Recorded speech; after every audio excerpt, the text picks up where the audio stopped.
always say that I'm obsessed with him and all that. You guys are obsessed with him, not me.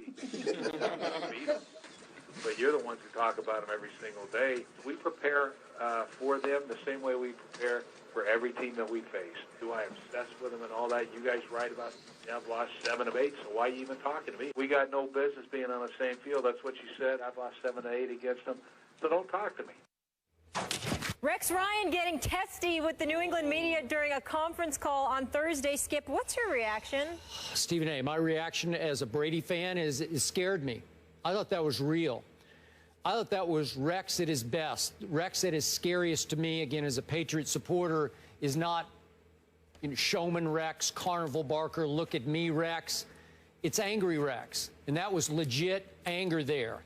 And I'm going to tell you, I'll preface what's going to happen Monday night in Foxborough by telling you the scariest game to me left on the schedule is not at Denver, it's not at Jets, it's not even at Dolphins, that last game. It's this one on Monday night in Foxborough, because I think the team built the best with the right attitude and the right quarterback to upend Tom Brady and company, and their 16-0 pursuit will be this team and this coach in this mindset. That's fair enough, but I think one of the things you're missing, Skip, is that anger that Rex Ryan feels inside of him. You know, he's a bit delusional, or trying to give off, delusions of grandeur when he talks about how he's not really paying attention, to the fact that, he's treating them like any other team.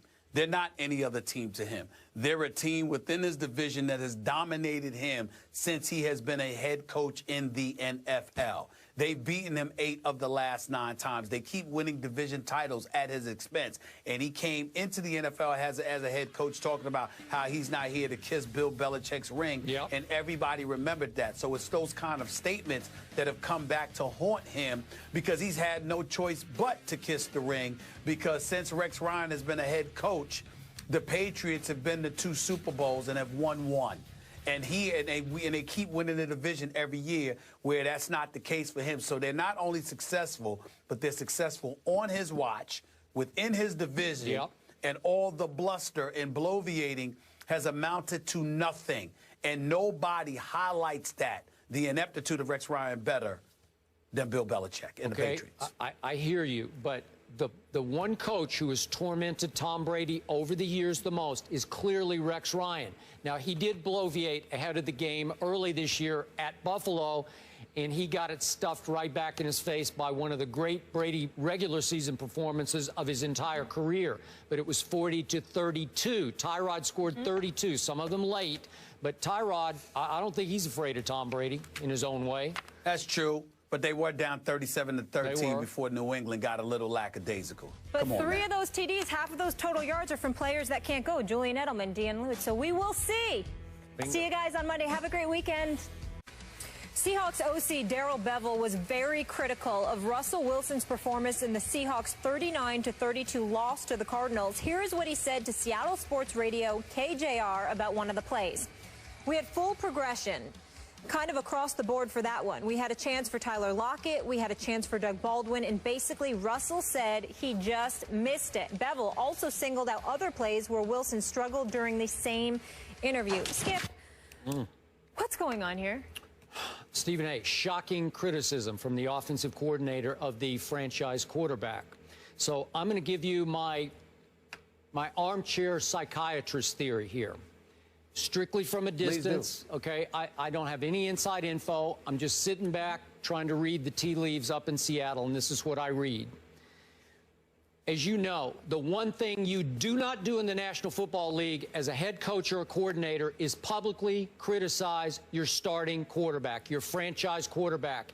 It gets you nowhere. It does you no good, because we all agree it's the hardest position to play in all of sports, and it's a confidence position. You can criticize your quarterback privately, that's fine, but publicly, no good, because you tear down the confidence that it is required to go from Sunday to Sunday in this dog-eat-dog league that is the National Football League.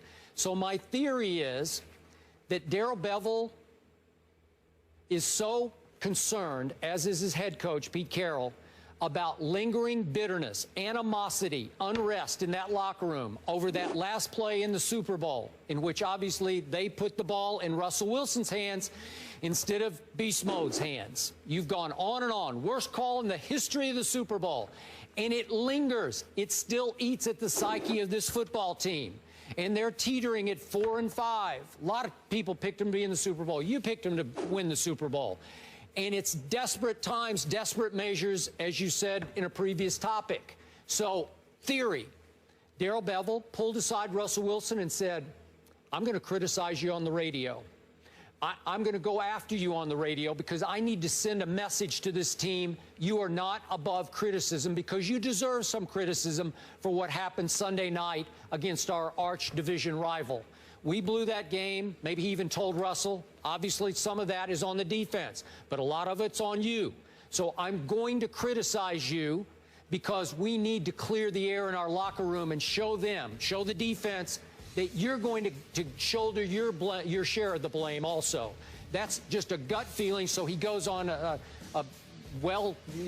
big radio station in Seattle, one that's highly listened to, and he tears him limb from limb. It reminded me of Jay Gruden on RG3 last year, when clearly there was method to the madness. Jay just wanted to send the message, he's no good. I got to go with my other guy here. And don't you people see what I'm seeing? So he blasts him publicly, just shreds him, his confidence, and whatever faith Redskin Nation might have had left in RG3. This is the reverse of that because I think he wants to send a message to clear the locker room air in favor of the quarterback and say, we're all on equal footing here. Just my 2 cents. Your thoughts? Not bad. Not bad at all. I mean, a couple of points in terms of him doing it intentionally, pulling Russell Wilson to the side, letting him know that that's something that he was going to do. I didn't think of that initially. That's not what popped in my head.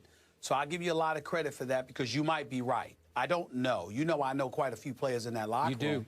I've spoken to quite a few players in that locker room, you know, over the last year or so, certainly during this season as well. What I would tell you, Skip Bayless, is that when I first saw, I'll give you what I thought when I first saw these comments. I said, the nerve of this man. Yep. The nerve of this man. Mm-hmm. After that call in the Super Bowl, yeah. You and Pete Carroll, mm-hmm. After Marshawn Lynch's mama had to call you out earlier in this year, yep. when you lost the opener against St. Louis. You know, suddenly Marshawn Lynch can get the ball now. After watching Russell Wilson get sacked 33 times this year so far, leading the NFL, you got the nerve to talk about him? Let's count the ways. Is it Russell Wilson's fault that they're 18th in total offense? Is it Russell Wilson's fault that they're 20th in scoring? Is it Russell Wilson's fault that they're 21st on third down conversions? Skip Bayless, looking at this number. This is the Arizona game, because obviously a lot of this is feeding off of the Arizona game, right? We got Jimmy Graham dropping 2 passes. We got Marshawn Lynch dropping a pass. We have them committing 8 penalties on offense. Skip, 5 times in the game against Arizona last Sunday night, these guys went 1st and 20 or worse. They had a 1st and 20 or worse 5 times. Okay? That's Russell Wilson's fault too? You know, so I'm like, what's Darrell Bevell's fault? I understand that Doug Baldwin wants to come to the defense of his offensive coordinator, saying he's watch the games, he's making the right calls. There are plays there to be made. Absolutely. Russell Wilson can't be absolved from that. He's the quarterback. There is some culpability. But how the hell does the offensive coordinator get a pass? I mean, with your history, and listen, the Legion of Boom, the identity of this team was about the Legion of Boom on defense and beast mode. And in the Super Bowl, you went against beast mode. So much so, and then you got the offseason that came along, and then training camp arrived, and you didn't sign Cam Chancellor at the time. To the point where beast mode is walking around with a Cam Chancellor jersey on, all right, in support of his compatriot, all right, not to mention the fact that he was threatening to skip the first game, which I reported, because that's how disgusted he was that his man Cam Chancellor wasn't signed. Ultimately, you didn't sign him. You didn't restructure his deal. You didn't get him on board. He decided to end his holdout, come back to the team. There's some residue for that. We understand that. But that's the team. That ain't no excuse for the offense to be struggling the way they was. Whether it's Rawls or beast mode, you got Jimmy Graham added to this offense already. And you still looking like this with these penalties, this level of inconsistency. And not only that, Russell Wilson having minimal protection. You know what I saw against Arizona, Skip Bayless? I saw Russell Wilson running for his life half the time because he wasn't getting the level of protection that he needs and that he deserves. To me, that's on the offensive coordinator, too. So if you want to blame and point the finger at Russell Wilson, you might have a point with some plays, but there is no question. The vast onus of it all falls on the shoulder of an offensive coordinator who, as far as I'm concerned, has gotten too much of a pass. The only person that's been willing to call him out is Marshawn Lynch's mama. And that's it. And by the way, she wasn't wrong. She was right. Tell me what did Marshawn Lynch's mama say that was wrong? I mean, if you think about it. I mean, you don't give him the ball in the Super Bowl, but you give him the ball against St. Louis. You put him in these precarious positions, running him into the ground. I mean, what is that? Okay. So I just look at Barry Bevel. I'm not sold on him. I think he got a lot of nerves calling out Russell Wilson, but all of that doesn't matter if Skip Bayless is right, that he pulled Russell Wilson to the side and said, this is a mechanism I'm going to use. I won't say anything then, but that's the only excuse he has for calling Russell Wilson out. If he gave him that heads up. And if you're right. If he gave him that heads up. If there's no hidden agenda here except Darrell Bevell protecting Darrell Bevell, this man, he's not just on a hot seat. It's on fire. Yeah. He's not going to last much longer. Right. Yeah, I'm with you. That's right. Burning up there in the Pacific Northwest. Right. All right, moving on. Will Peyton Manning step back on the field this year? Right now, he's out of the lineup and uninvolved as the Broncos prep for Chi-Town. Can Brock Osweiler get Denver back on track?